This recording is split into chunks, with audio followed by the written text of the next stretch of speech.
All right, so I'm real excited today. We have an amazing guest. And, so many times I focus on how important sales is. Sales is we're always trying to sell something. Everybody, no matter what you're doing, if you're a school teacher, you're selling your kids something. If you're a husband, you're selling your wife something. If you're a kid, you're selling your parents something, or the teacher, whichever way you want to go. But truly what's behind sales, before you ever get to sales, is marketing. And we're going to talk a lot about marketing today because I kind of bypassed that. We forgot that when we just got all excited about sales, because I had some amazing guys that have built careers on sales. But really, let me ask you. I know you all have ideas, great ideas. There's a $1 billion idea floating around somebody's head out there right now. But if you don't know how to market, nobody's ever going to know. And that's the truth. And today we're gonna meet our first guest. Let's talk to him right now because he's going to talk about marketing. He's one of the geniuses. I've got to tell you, the most astute marketing, coolest dudes I've known for 20 years, and a great marketer. We're going to meet him here in just a second when we come back. Jeffrey Hayzlett.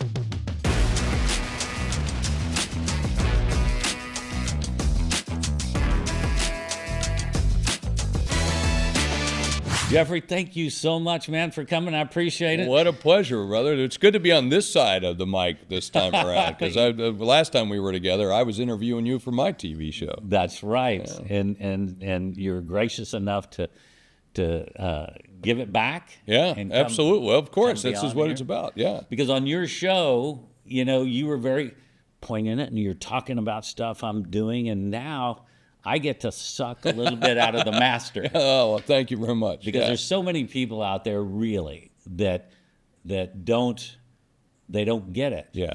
And it's amazing. And real quick, Jeffrey was a CMO for Eastman Kodak. And if you're under 20, 25. You might not remember. Now you see him as a logo on socks or T-shirts, right? Not the juggernaut that they were, 187 billion, almost 200,000 employees. Oh my God! One of the oldest companies in the United States, formed in the 1880s, and the first modern day sponsor of the Olympics in 1896. You are 1894. I can't remember which one. 1890. One of those two, but yeah. So even then they understood marketing. Oh, one of the best. George Eastman did so much in the marketing, and I used to have his desk. I used to sit in where his old office was. Got the inspiration. Wow. It was, you read his autobiography that he wrote, right. and then see the old ads. Even to the point where I remember when that show Mad Men came out, I called him and said, "Would you like our library of ads and all the things so they could use it?" But it was amazing to see the kind of things that they did. So real quick, because we said the company name, but Eastman Kodak, they made film for cameras. Yeah. Was that was their primary business? Right? Yeah, I would say it wasn't, and that's the reason why it didn't do as well as it did in the modern age, because they were really about making memories now, and they were about making, managing, moving images and information. Now, whether that's on film or it's digital, but they used to say, we're a film company. We make this little roll of film, we put it in this little yellow box, and we make margins into the 90%, which is amazing. Wow. And people were addicted to that product because that's what they had. But then digital came along. Well, you have to pivot a little bit. You have to kind of move. You have to do different things. And if you were to realize that we weren't just a film company, we were a company that was about images, making, managing, moving, and that's the difference. We were about, quite frankly, emotional technology, if you thought about it, and yet we couldn't get past that we're a film company. Well, and when you get stuck in it, sure. When you put a stake in the ground like that, and you don't want to move that stake, that's a problem. Yeah, I see it because I'm thinking back at the commercials. It was storytelling. The storytelling when you watch of that. Those commercials, they were telling stories. Yeah, yeah. And that's what pulled at your heartstrings. Oh, totally. They were great. Daddy's the moment, Kodak moment. But at the time in which I went to Kodak, they had actually let the trademark to Kodak moment expire. What? Yeah, and it was like walking into a time capsule. Shag carpet, things like that. And this is the year 2006. And it was just interesting. If you're a company that you believe your best days are behind you, guess what? They are. They are. You have to reinvent yourself, and you have to, you can't be sexy and look like Elmer Fudd. I'm sorry, just not, you have to change your spots, because a brand is nothing but a promise delivered. Because they lived for, 100 and what? 134 years or so, yeah. 134 years. Yeah, that's a long time. And by the way, let's be very clear, it's a long time for a company to survive, especially through what you would consider the industrial age, right? The motorized age, telephones, television, electronics, and then digital age. Boom, that hit them like a ton of bricks. And that's where it's not easy. It's not easy for companies, even with the resources, billions and billions. I managed a budget of $17 billion, 7,000 marketing people, sales in the 80 billion. And so when you think about things like that, you go like, wow, even with those resources, you couldn't do it. And well, sometimes the headwinds are pretty tough, but and of course in big companies like that, and in small companies, quite frankly, in any size company, you always have captains of no, right? Those people that say, oh, we tried that before, or they just go, no, it doesn't work here. That's when you're in trouble. That's when you're in trouble. It's tough. It's really tough. And it takes catalysts. It sometimes takes people like myself and others who just come in and go, I don't care. We're going to do it. We're going to try it. This is what we're here for.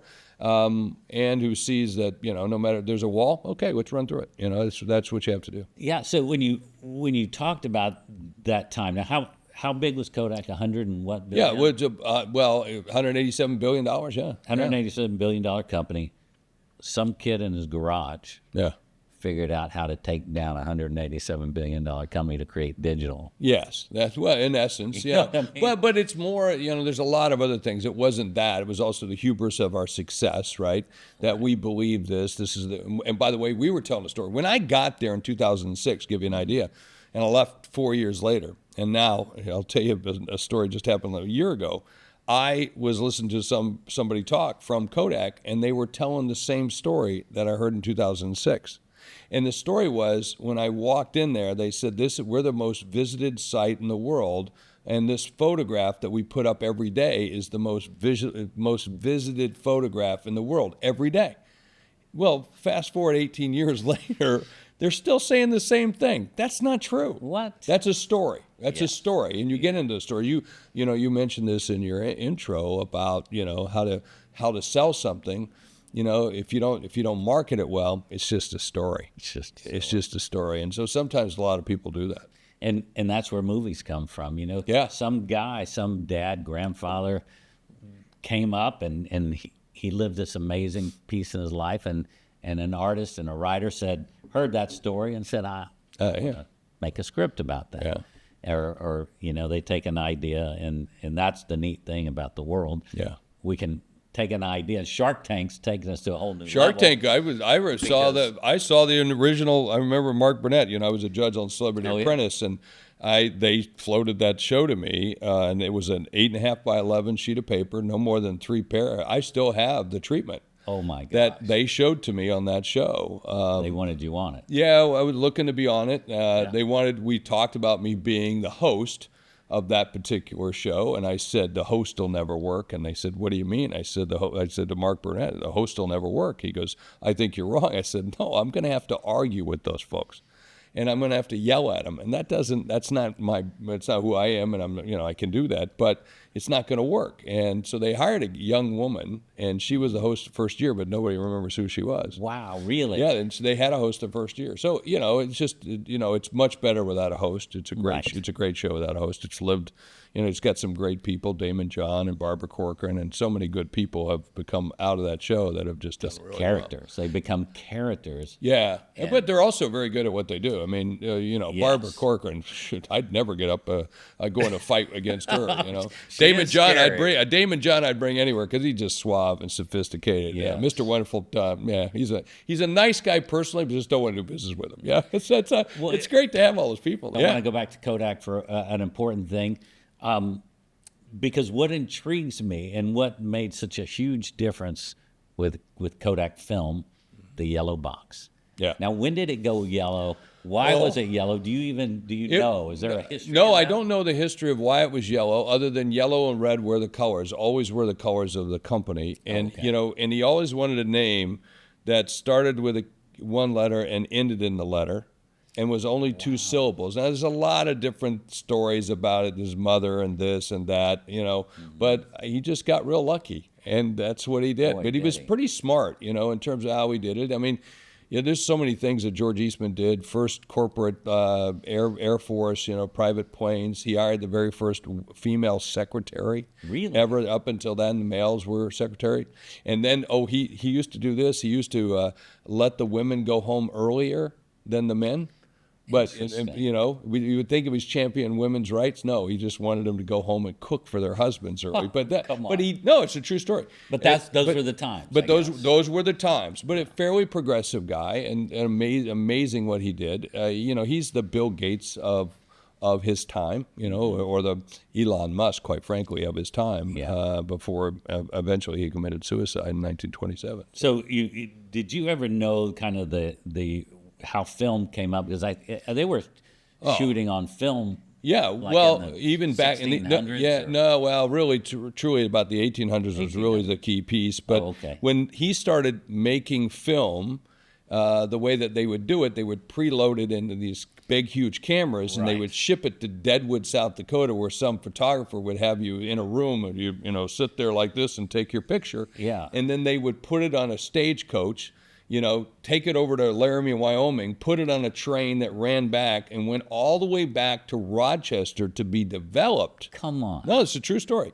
And would be developed, and they would change it, restock it, and send it back. Now, what you don't know is the first 2 or 3 years of existence of that company, he had 100% failure of the product. I mean, every one he shipped out, you imagine every roll of film or every camera, every phone wouldn't work. That's what he had when he first did, but he kept sticking with it, kept convincing people, I can do this, we can do this, you're my partner, and do it. And he made good on it, and it became one of the most successfly companies in the world. It's also truly one of the stories of how, demise of a company, but it's not necessarily about, they didn't keep up with the times. It's about how you adapt to your customers, and the way in which you do it. So if you get fixated on one thing, that one thing, well, then you lose sight of everything else that's around you. And that's usually when you're going to be in trouble. If you talk to people in the military where they've ever had a tough time in war, it's because they were focused in on here and then, or like that scene from Jurassic Park where he's hunting the raptor and all of a sudden he realized, she's right there. I'm looking at the wrong one, right? So that's what happens, and that happens in business all the time. We get caught all the time. We get caught unawares by things that we're not always looking at. And I think one of the best lessons that I've always learned in business is I'm not aware of what I'm not aware of. So I don't try to assume that I know everything. I know some things, but I know that those things are likely to change, whatever that is. And if you would have told me, 20 years ago that there'd be a business where people could rent your house and they'd sit naked on your couch and they'd pay you money for it, you wouldn't have thought that Airbnb would be around, right? Or you would never would have imagined. No, or that you had to bring naked bodies. Yeah, naked. Well, come on, it's good for ratings. It's good for ratings. You used to have a cheaters show, so I got to put that stuff in here somewhere. Thanks a lot. Yeah, exactly. But or even let's say Uber, that you would put your daughter who's been out drinking all night into a car of someone she doesn't know, and then drive you home. I mean, these are the things that you think of, and then it's like, wow, but now look at that billion-dollar unicorn, Eastman lost 100% of the time for 3 years. Yeah, he failed. Total failure. So what does that tell you about people today? Yeah. If it's your passion, if you love it, do you stick with it? Do you not? Can that work for everybody? Can you afford to? Can you right? afford Imagine the to? money that he had to have or spent to do that. Yes. And then go back to your board of directors, go back to your investors and say, hey, here's what's going on. Hey, it's going to work this time. It's like that would have been a tough thing to do. Now, I've also faced those things with partnerships or with new products and knowing full well that as we ship this in 3 months, it's going to be obsolete or it's this or it's that. So it's not an easy thing sometimes what you have to do. So what do you tell those guys? It's okay to fail? Oh, of course you got. How do you stop? Yeah, are you kidding me? Stock the bank. What I do you like do? this thing about people say, "Oh, fail fast." What are you talking about? Fail fast? You want to win fast. Failing sucks. All right, losing sucks. And so, who wants to do that? But you're going to do it. Let's be very clear. Especially in new startups, especially in doing something new, you can't be a maestro and not play bad notes. You had to have been a beginner. And so you had to have the bad notes and all the other stuff to get to where you're at, right? Same thing with a baseball. You got to straight, the greatest home run kings in the world have been strikeout kings as well. So failing is part of the scenario, but it's about winning fast, not failing fast. So is it okay that that's the big marketing push? You have Michael Jordan say, I failed. Everybody's saying, I failed, and that's why I win. Is that a good message to people? Well, if you're a winner, yeah. if you're the Jets, no. But if you're a winner, yes, certainly it works because you're showing people that you can do it, and this is the journey, and that's what it is. But eventually, America, especially in America, we love winners, right? We love winners. We like the underdog, right? Yes. But the underdog wins, right? So that's what we like, and so but you've got to, in the end, you have to deliver something of quality that people want or need, and that's a pretty good thing to do. Do you think these overprotective parents that give participation trophies to everybody, is that good or bad for society? My personal opinion is bullshit. It's just not good. Yeah, there's a winner, there's a loser, there's a first place, there's a last place. And by the way, I've been on all those myself, right? Truly, me too. Yeah, we all have. We've all been the last guy picked for the team sometimes, right? And then we've been the first person. It depends on the team, right? Yeah. And there's just roles that all of us have to play, and we have to learn that. But we can be good at that role, and we can do a really good job. When did we and why did we stray off track and go, yeah, I want my kid that horrible going to get the trophy? I can't answer that question. It's like I don't, like even sports or most other things or movie stars or whatever. I don't know. But if you ask me about business, I know. But that stuff, I don't know. I'm trying to get you more emotional here. Yeah. Your staff said if you'll make him cry. Oh yeah, that'll happen. Yeah. Well, you never know. That could happen. But usually, that could be a dangerous thing. I'm just kidding. But listen, we try to go a lot of different places here. And it because these are challenges for everybody. Totally. And so and I look and wonder many times, because my parents tried to shield me from things at times. Luckily, we didn't have participation trophies when I was coming up. But I see it today, and I'm thinking that might not be the best thing for this kid. Yeah, I don't know. Yeah, now that you say that, I got kicked in the teeth, and that's how I got better at something. I'm just sitting there thinking, geez, did my parents shield me? I don't think they did, but I don't think they knew any better back then. But at the same time, one of the things that I've always loved about most of my family and the things I do is that we're transparent. It's a lot easier. It's a lot easier to be transparent. You see me coming, you're going to know. And, I'm not hiding anything. I'm just going to say it. And, even on my own show or on other things, somebody will say, did he just say that? Yeah, of course. I mean, why not? It's right there. I just saw an elephant in the room. Don't you see it? I see it. It's right there. And I think it's better when we do that. And, one of the lessons, I learned a lot at Kodak in the 4 years I was there. That was the big leagues. I mean, when you're a Fortune 100 officer and in a Fortune 100, Fortune 100 company, there's only 500 of us in the world. I mean, that's a very special place to be. Mm-hmm. And you're in a Fortune 1000 company as an officer, there are more people playing professional football than there are Fortune 1000 officers. I mean, that gives you a scope of that's a small community. That is a small And I learned a great deal at those. I've bought and sold over, a couple hundred companies, 25 billion in transactions. I've been able to do some wonderful things. I call myself the Forrest Gump of business, being in certain places, certain times, and you learn a lot during those kinds of experiences, and it's just amazing. And one of the things I learned was healthy tension. Tension's a good thing. And healthy tension. Tension for tension's sake is not the best thing, but healthy tension's good. I mean, it's good for your body. It is good for the bottom line too, because you put people at odds. You have competitions inside the business, business units themselves, or even departments a little bit. All those things are good for you. So you think competition is okay? It's good. I think it's very good. I think you get some great athletes. You get great people. You get great.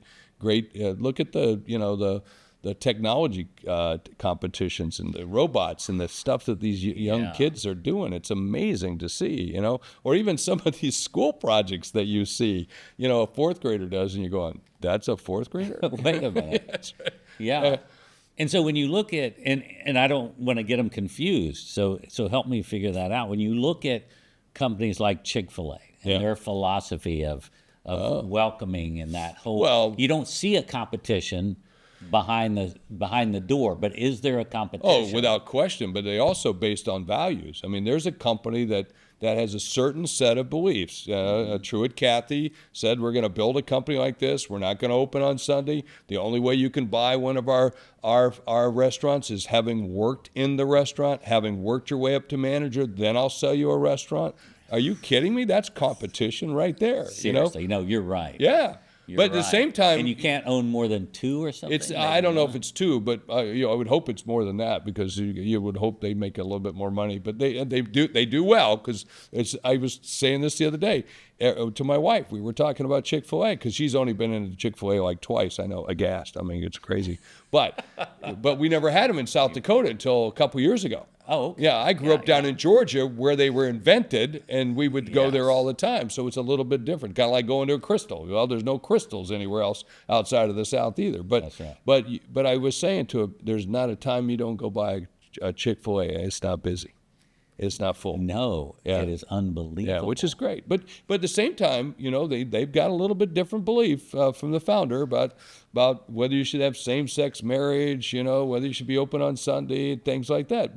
And I've written about that in one of my books, that it's okay. It's okay to have political beliefs. It's okay to have values. It's okay. And if you don't like it, don't go buy the sandwich. That's simple. I mean, and there's it's a sad consequence if you're going to let that interfere with a good chicken sandwich. Of course. Yeah, that, in my opinion. But you have that right. You have that choice. I mean, when Kaepernick took a knee, he has every right to do that, and every one of us in this country should defend his right to do that. But there are people who believe on the other side. There's sometimes a financial price to pay for that. Yes. I get it. Just like I've been on boards of directors, and I've had a chairman one time on that board who decided to take over the company. I said, you can't do that. You have to go through this process. He didn't like that. And in the end, it cost me lawsuits, lost my stock, lost the, but we did and my wife said to me, why would you do such a thing? Well, it's what good people do. It's the right thing. It's the right thing to do. So, there's a price for that sometimes. So for the executive or somebody that's asked to be on a board, what if you're not in line ethically with that company? You should be there. You should not be there. You should and I've told many people, they've said, hey, I don't get along with my management in this way because of this. I said, then get out. Why would you want it? Why would you want that pain? That angst that you get with it, and you do, and it's tough. And I've been in situations with customers. I've been in situations with other officers, and no, don't like you. It's just that I don't like how you do it, the way you do it, and that's okay. That's the way they do it. Mm-hmm. Hopefully, it's not illegal. If it's illegal, that's a whole different approach. But sometimes you do have people that you deal with from time to time are unethical, or you don't trust, and they're not sincere, they're not reliable, or they're not competent. Those are the three aspects of trust. There are so many business leaders that are by themselves, because when you're the owner, when you're the CEO, Oh, it's lonely. Yeah. it's a lonely place. Yeah, or even CMO. Those roles. The C-suite. It's lonely. I mean, and by the way, people think it's this bustling thing. We're always talking to each other. I might have saw the CEO once or twice a month. Wow. And he's my boss. And because I'm flying here, I'm flying there. I've got to be in India this day. I got to be in Australia. I got to go do this, got to do that. And, and I'd be on the phone, literally you're running a 24-hour schedule because you got to match whatever time zone. So, but we'd have meetings, at least once a month. We tried to be in the same room, and most of the time we did that. And we used to have this huge, I called it the Knights at the Round Table. We had this big round table that we met in. And sometimes we'd meet with only like 4 or 5 of us, and then the other times we had 50, and then 50 people at the table. But it just depends on the kind of meetings. But yeah, it's a lonely place because you're expected to do your job. Yeah. Sure. Yeah. Now, what do you tell that guy that's by himself trying to make smart decisions?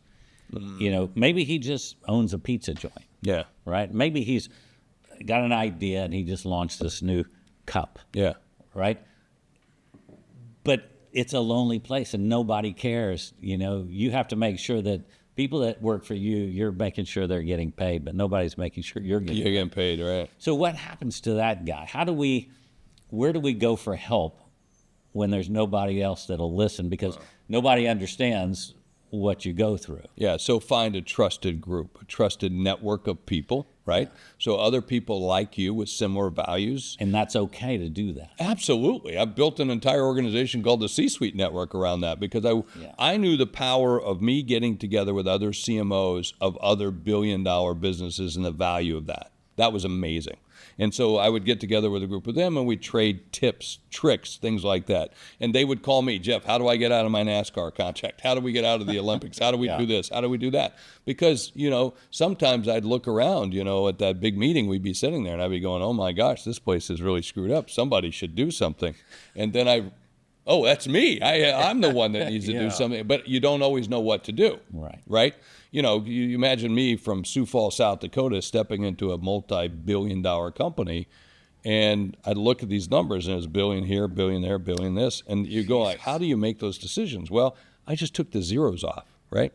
But more importantly, I sought other people who had either done it before, been there before, similar businesses, not so similar businesses, but similar experiences, and you ask for help. There's nothing wrong with that. That's a great thing to do, and you ask for advice. If I had my own business and I needed advice, I'd create some advisors. Yeah. And I would compensate them. Maybe it's a free mug because you're doing the mugs. Maybe it's just lunch. Maybe it's a little stock. Maybe it's a $2,500 for the meeting. Depends on the size of the business. But why wouldn't you do that? Do that all the time. And I got to tell you, it's been pretty wonderful having him as a friend because he's helped me out. I will call him up and go, Jeffrey, what do you think? Yeah. I'm going down this path, and your whole C-suite network that you created and these amazing people around the country.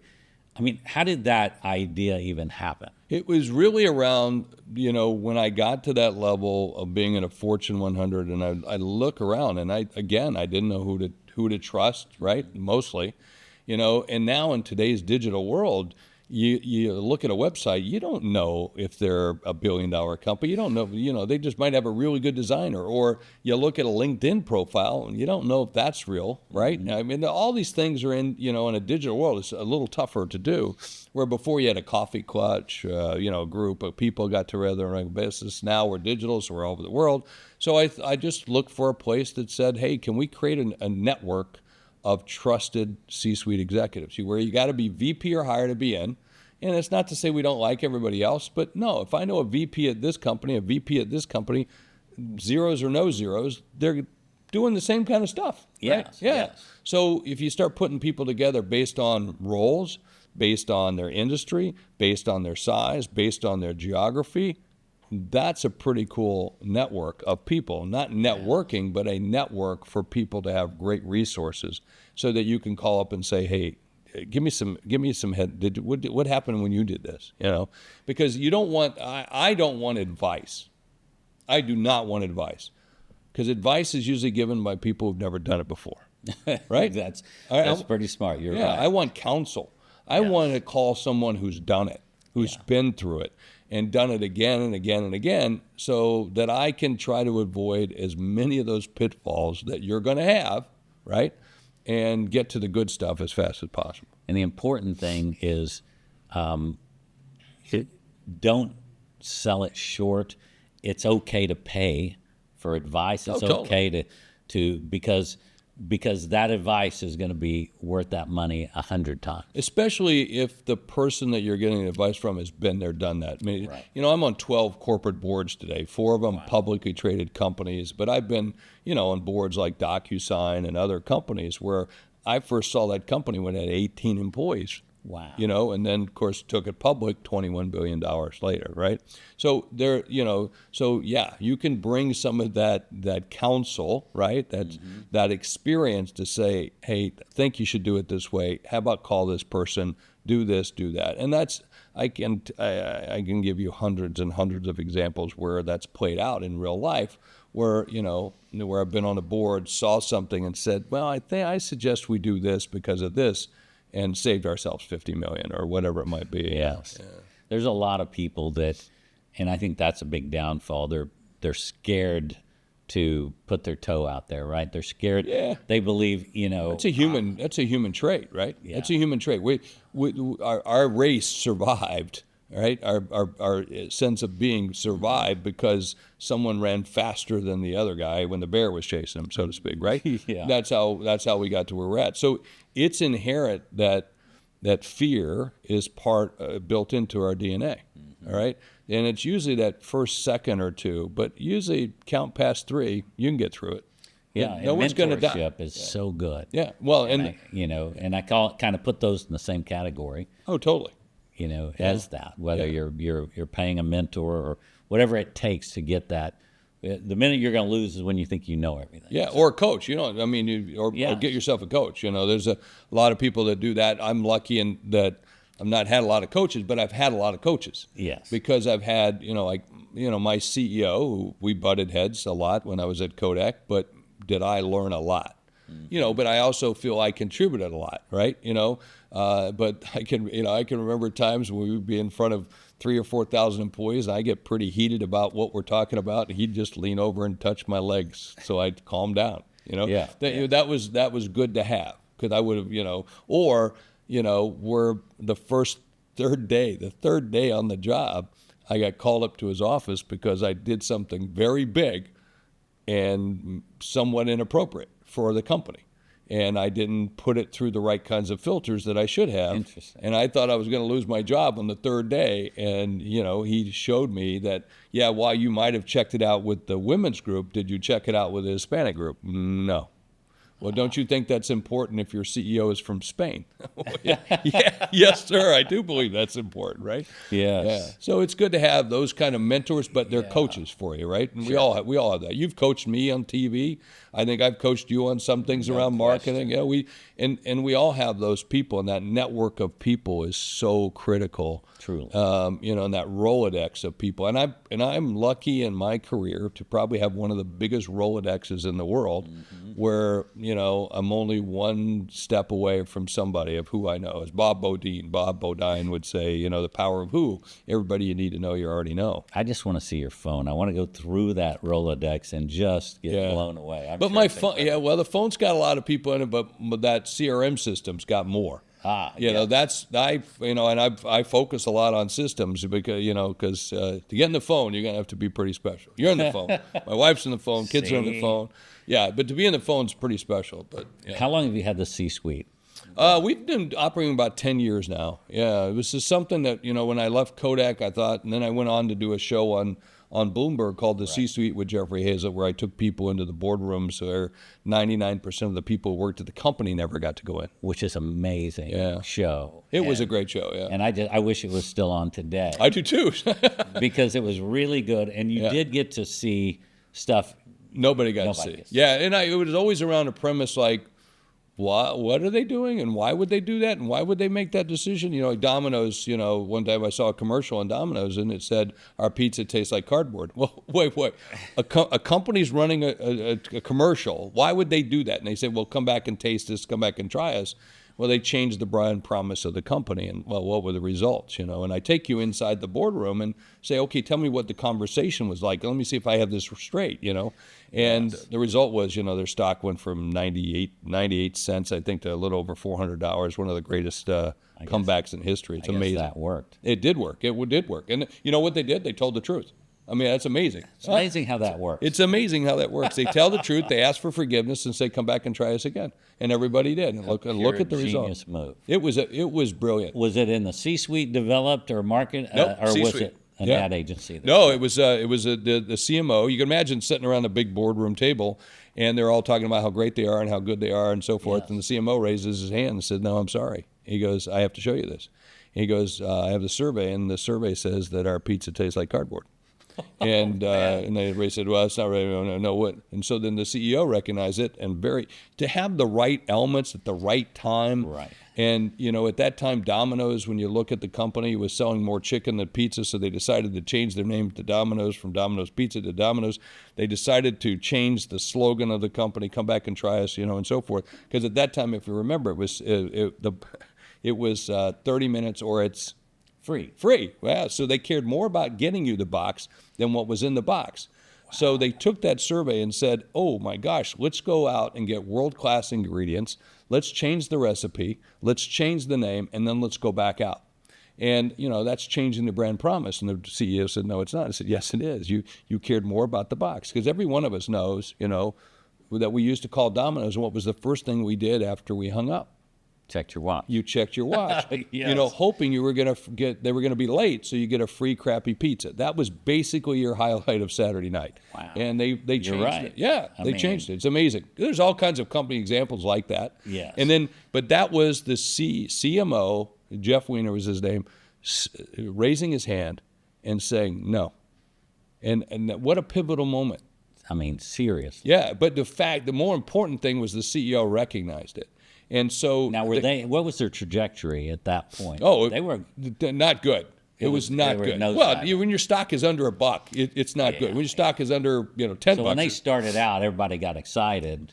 Well, and then realized it tastes bad. Yeah, and then when they made this decision to go out and do it, I mean, they literally ran out of pepperoni. When they announced this commercial went through the roof. Everybody's picking up the phone. And of course they're doing it again with the phone, because now you build your own pizza, do all that. And now if you make the mistake, it's your fault, right? That's one. But more importantly, it took about $1 out of the cost of the delivery of pizza. Wow. So you can see them being very innovative. And that probably about 15% of the... Yeah. That CEO has now moved on. He's now at Burger King and that entire franchise. Interesting. So it's great to see. So you start C-suites. 10 years later, you're sitting here today. When you look back, what is the biggest lesson you learned? Do it faster and bigger. That would be, that I really truly would have done that better. The other thing, I would have harnessed the digital stuff a lot faster. Mm-hmm. Okay. So was it available then? Yeah, some of it was, but not, podcast has been just a big, huge boom for us. We'll be at over 2,000 shows this year. Wow. And of course, that leads to TV, because this becomes TV. What is a podcast? Is it audio or video? Oh, it's both. Okay. Yes. So really the market's starting to shake itself out that there's audio and video, and then there's going to be millions and millions more channels, which means millions more shows. And so, adapting that old linear model and thinking linear was the place to go. And then all of a sudden I saw digital and I went, oh my gosh, we got to go there. It's fast, and we got to go there fast. But I also, sometimes you go too fast, right? And so I was, cutting edge, which meant I was bleeding edge for a long time, right? And a lot of guys weren't able to make it through that. No, we did, but we kept moving fast, and and we made a lot. We made a lot of mistakes, but we kept winning faster than losing. So, as long as you keep running, keep moving, I'm building the plane as I'm flying it. That's probably the best lesson that I've learned, is not to crash the plane. right? But just keep flying. As long as I'm in That's air. a great philosophy and a great analogy of that, because that is it, and that's for everybody out there. Yeah. Yeah, as long as you're moving it forward in direction, and you're not, it's like somebody will say, "I'm afraid of flying." I said, "Ma'am, don't be afraid of flying. Be afraid of crashing. Crashing's bad." That's okay, exactly right. As long as you're flying, you're good. So and by the way, that's the analogy I use with the team. I use with our members. I use with our associates. Is let's just fly this plane, and we'll figure it out. We'll get there. And they go, "Where are you going to land?" I don't know, but we'll figure it out. Yeah. And we just know that we're doing it right. Okay. And, because I love to be the predictor of this is the way to go, but who knows? I mean, it's just like careers. People ask you, well, what was your progression and how did you plan that out? Are you nuts? I did not plan that out, right? Exactly. Yeah, you didn't plan to do some of your most iconic shows and Winston and all the other things that you've got is just amazing. You just see it and it feels right. And let's go do it. And I think I can make money with it. That's pretty cool. Yeah, I mean, we had to pivot so much being in television because it was always just you make it and you stick it out on broadcast. And that's how you got all your revenue. And then the ship is blown up now. Right. Yeah, now there's fast, SVOD, AVOD. There's all this things that you don't even know existed. And you learn like crazy and you stay ahead of it. And you would think you'd go, okay, yeah, I'm making a bunch of money in broadcast. Now I'm going to, all these other channels I can make money. No. Yeah. There's only so much money in that pot. Yep. And it went from here to went out to all these other places. Now we got to figure out how to get there, right? Well, I tell people if you want to look at how the media landscape has changed, if you go back to, let's say, 35 years ago or so, the number one show on television was Happy Days. Mm-hmm. And for 10 years, that was the number one show. For 10 years. Crazy. And the finale of that show, 60 million people watched that show. Fast forward to about 2 years ago from what we're sent right now, the number one show on television, on broadcast, was Big Bang, which we've all seen. Yeah. Oh, yeah. For 10 years, that show was number one. The finale of that show, now the population of the United States has changed. It's bigger. The more televisions, more people watching than anywhere. Now you can watch it on your phone, too. 6 million people watched the finale of that show. 10%. Yeah. So when you that's it. So it's a fragmented market. So this isn't a game anymore about media being hearts and minds. It's a game about eyeballs and ears. It's a game about hearts and minds. And that's what it's about. And so in the C-suite, we're pushing the philosophy of build your content. Your content drives your community drives the commerce. And that's the way it's been. But we've always seen it before as a big brand. I did the same thing. I drove my content, which was ads, and I got this huge community, and I'd sort through it until I found these people that would buy the film or buy the camera or buy the printer or buy whatever product that we're selling, and that's how I made my money. Well, now, because of all the great digital tools and the way in which people are so much, it's not that they're smarter, they're just accessing smart tools to say, I'm not paying attention to all that stuff, I only want this. And that's where my money is. And by the way, that's where your money is, right? That's where all my money is. It's absolutely. Like, I don't want to go way out here. I want to come right here. And the closer that I can get that into a funnel, right, a pipeline, from a funnel into a pipeline, the better. Because instead of going and spending $100 million on an ad campaign, just shotgunning it out there, you can go very specific today with those podcasters, influencers, the programming that your people that you know are watching. Yeah. And so from a manufacturer's standpoint or somebody that needs to tell that any story, service side. Yeah. It is so different. And for the old guys, some of these old guys in advertising, that's why you see these big agencies going away. They don't know how to handle it. Well, but even great companies, let's say Dunkin' Donuts. I mean, you talk to somebody who drinks Dunkin' Donut, now let's be also, they've been a sponsor of mine too. So, but regardless of that. Well, then we love you. Yeah, exactly. Or you take Starbucks or $5. I mean, they love what they love. $5. Yeah, well, that's the joke. What happened to that 60-cent coffee? The Dunkin' guys, that's what they taught. They taught me it's called $5, not so it's funny as hell. That's funny. But but they love their stuff. Or we said Chick-fil-A. I mean, people will drive 10 miles out of their way to go get a Chick-fil-A. You know, I loved Cracker Barrel when years younger. Sure. So we would plan trips so we could stop at the Cracker Barrel. So, That's fun. I mean, to me, that's just raving fans. And because you give them a great experience, they become raving fans and, you know, and then you get business for it. That's what we're all doing. That's what we're all doing. So just figure out how to connect with that audience. That's marketing. Yeah, marketing and content's become a big part of that. Yeah, that storytelling and those important things, these nuggets, this podcast, right? Yeah. Well, yeah, Right. yeah, totally. If you're a dry cleaner in St. Louis, there's 119 other dry cleaners in St. Louis. Yes. So to stand out, well, you used to advertise in Yellow Pages and then Google Ads and this and that and that. Well, you can't do that anymore because it's expensive. So what do? You create content. You show people how to get blood out of a pair of jeans or grass stains out of jeans. You become the doctor of spots, and you put up a show. Boom. And boom. And you do it right on your phone for free. Yeah, exactly. We're on the most personal device in the history of the world.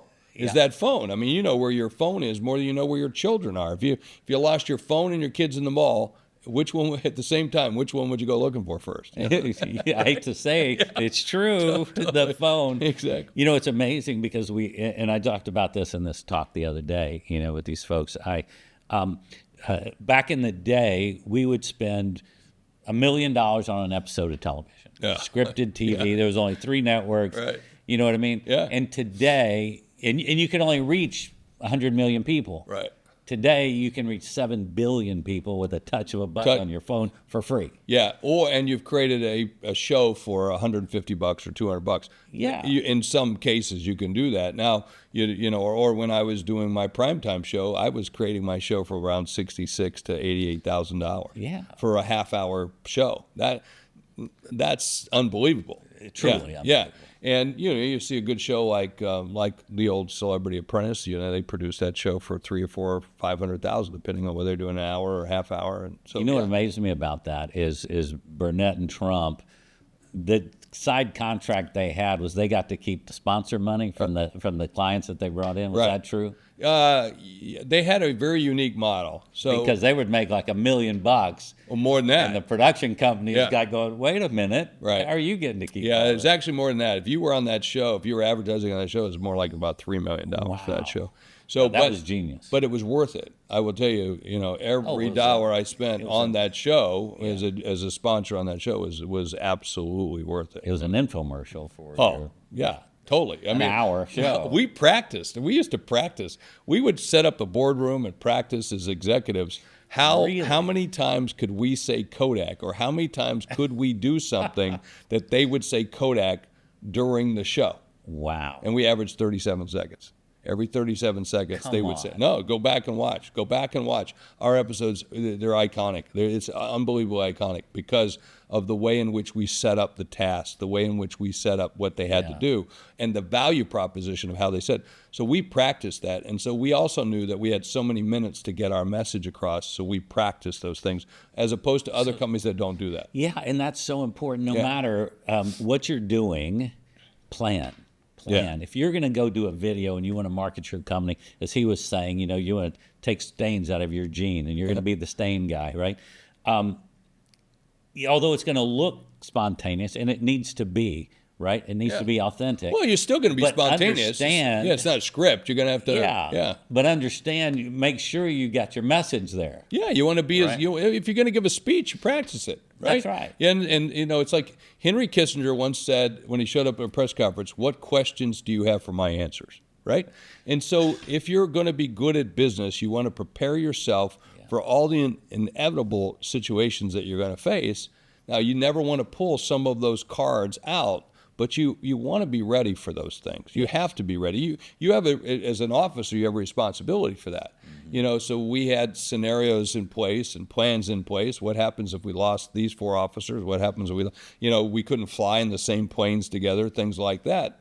There's a lot of reasons for that. Listen, this has been a fantastic time, and we could spend like days. Days, yeah. We'll do it again. We got to do it again. We have to do it again. We should do a show. We should do it. You and I should do a show. Why aren't we? Yeah, we should be doing it. We got to figure that out. We are, and because there's so much stuff, right, that is so important to people, and what I try to do is drive home those things, because I really wanted to talk to you about passions and missions and how that works with companies. And we haven't even got to get to it because I know you've got a whole world going out there right now that you've got to go handle today. But one of the things that is important that people need to know, your program, the C-Suite, right? Is that C-Suite open? radio? Yeah, it's open to everybody. Open for people to like, you know, because there's so many of my viewers and people that email me and talk to me, they want advice. They, you know, and I'm just one guy, but if they could be part of your, you know, that network, it's so important. And I've gotten so much out of it. So C-Suite Network, C-Suite Radio, C-Suite Television, C-Suite Book Club, you know, we have it all. And so we love to have people involved. We've got lots and lots of communities you can come and join and be a part of. You know, think of it like a giant sequoia tree with lots of apples on it, and you can go pick any apple you want and be a part of it, but you're under this lush ecosystem of trusted executives. And the only stipulation, got to be a VP or higher to get in the door. That's it. No, well, I mean, that's the lonely place. Yeah. And that's what I think is so important. Yeah, it's good, and good to be around other people that have done it before. Sure. One last thing we're going to close with. That young guy with an idea, he's got a job, he's got 2 kids at home and a wife, but he's got this burning desire. Yeah. What does he do? Well, I'm going to tell you the one thing I would do to make sure, sell it first. So many people have a great idea, but if you got to go outside your family's going to love it, your friends are going to love it, they're lying to you. They'll lie to you because they love you. Yeah. So go find some people, and if you can sell that, meaning sell the cup, sell the idea, and someone will pay you money for it, now you got something. Now you got to see whether you can scale it.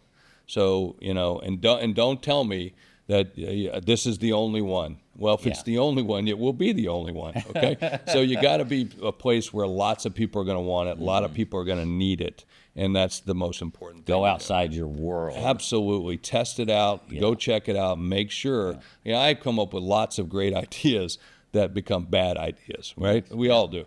And so I always tell somebody, sell it. If you can sell it, you know, then you know. It's like back in the days at Kodak. I used to put on those blue shirts and go into Best Buy and work and sell the printers and sell the cameras, because then I got to understand what the customers were saying, not what some consultant said, not what some advertising person said, not what my salespeople were saying. I got to hear it from the customer, why they like that printer over that one, they like that camera over that camera, and that gave you a lot of insights, real world stuff. You're the CMO and you're controlling $17 billion, and you got out there. Totally. Put on a blue shirt, went to Best Buy, went into Walmart, worked in Walmart, you know, did some shifts, and you know, was one of those people behind the counter. You know how many? That's why they got all those bad ratings those weeks that I was working there. I met a lot of CEOs of major companies that have no idea what it's like to be the boots on the ground. Well, I will tell you maybe another episode, but I used to make our executives answer customer calls. Yeah, at Kodak, because then you know. Oh, yeah. All right, so I end every show with something very important because it's close to my heart. You know, I rescue dogs on TV and to the rescue, and those little guys are so important to me. So I always have that message for you guys. Don't forget, because so many of you that are sitting at home or at work, and you got your little pup here, and sometimes we forget just to acknowledge them for a minute because they're always looking up at you with those puppy dog eyes. I just say, give them a glance, give them 15 seconds to look in their eye and just give them a little love. It's just so important. And take care of that pup, and they'll take care of you. Jeffrey Hayzlett, you're amazing, and thanks so much for being part of the show. Good to see you. Yeah, appreciate it. Thank you.